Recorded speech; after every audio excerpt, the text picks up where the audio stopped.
Imagine a battlefield where the only enemy is yourself. A massive invasion, a colossal display of force, and one cruel truth: the enemy was not there. This is not a tale of conventional heroism, nor a battle won with honor on the field.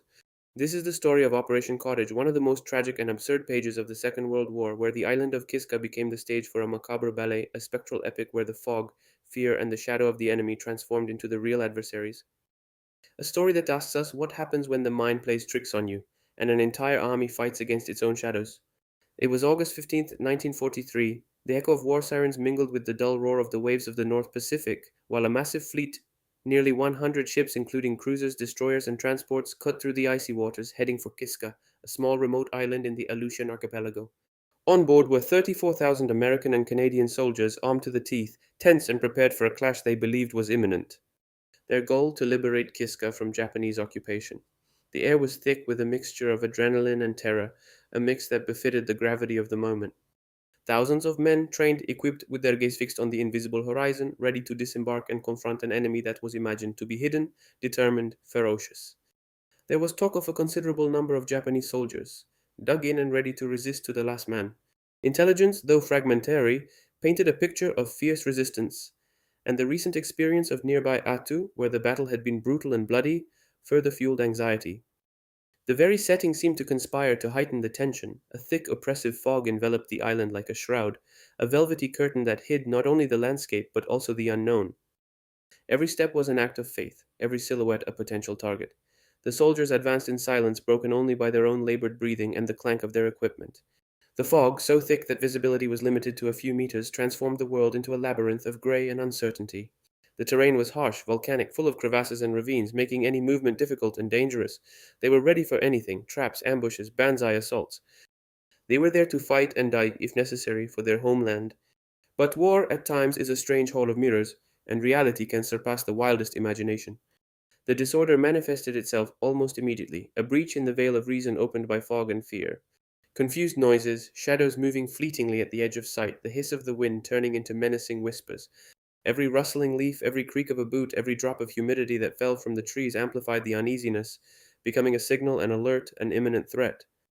Paranoia crept into the ranks, an invisible and lethal virus that infected every man. Every whisper in the air became an enemy order, every shadow dancing in the mist a Japanese soldier ready to attack. Nerves were stretched to the limit, perception distorted by lack of sleep, the cold humidity, and the anticipation of an enemy that never clearly revealed itself. Then, the inevitable. Gunshots pierced the muffled silence of the fog, one bullet, then another and another. In an instant, all hell broke loose. Screams of pain, machine gun fire, the deafening roar of grenades. Metal mingled with flesh in a ballet of horror and confusion. Men fell, their blood-curdling screams echoing through the mist, a macabre concert of death and despair. We took cover behind rocks and fired wildly at any sound, any movement, any semblance of shape. But who were they fighting? No one knew for sure. Visibility was so poor that figures appeared and disappeared like ghosts. Confusion reigned supreme. The soldiers, blinded not only by the thick fog but also by the terror that was spreading among them, found themselves fighting not against an external enemy but against themselves. Groups of American soldiers fiercely attacked other American groups. Canadian troops ended up exchanging fire with their own allies. It was a furious melee, a tangle of bodies and lost souls in a ghostly landscape. Desperate cries of "Stop! Who goes there?" were met not by replies but by hails of bullets. Voices pleading, "It's us, damn it!" were drowned out by deadly fire. It was a surreal, nightmarish image: the grey fog, the indistinct figures moving, the incessant gunfire, the screams. The battlefield turned into a canvas of horror, painted with the blood of their comrades. There was no logic, no strategy, there was only the primal instinct of survival, amplified by the fear of an invisible enemy. Friendly fire became the real massacre. Who could have imagined that the greatest danger would come not from the opposing side, but from within their own ranks? Dying in battle is one thing, but dying at the hands of those who should have protected you, in an absurd dance of blindness and panic, is an immeasurable tragedy. Days turned into weeks, and for nearly 2 weeks this nightmare continued. A battle without logic, made of death and desperation, where every shadow was a Japanese and every sound an assault. Then slowly the grey veil began to lift. The fog, tired of hiding the horrors committed, lifted, revealing the naked, bitter truth. That truth that would have transformed a potential victory into a farce, a triumph into a monument to the absurd. The ferocious enemy, the entrenched Japanese, were not there.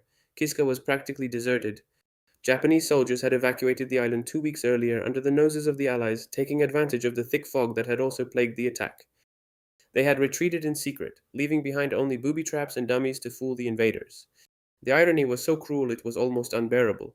Thousands of men had fought, killed, and wounded their comrades.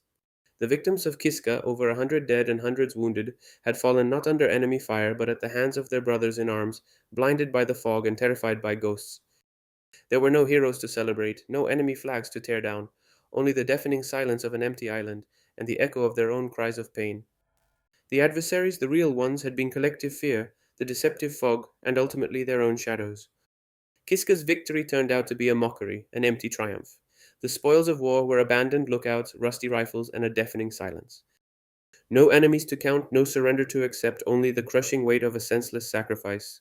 Kiska isn't just a footnote in military history, she's a powerful warning, a lesson etched in blood and confusion. A warning about the destructive power of fear and how deceptive human perception can be in extreme situations. It is a tale of the absurdity of war itself, capable of transforming men into puppets of forces they cannot comprehend. An operation where soldiers became ghosts in a danse macabre, battling their own demons on a desolate island. Kiska is the reminder that sometimes the most dangerous enemy lurks not outside but within us. If this story touched you, don't miss the next video on another incredible page in history.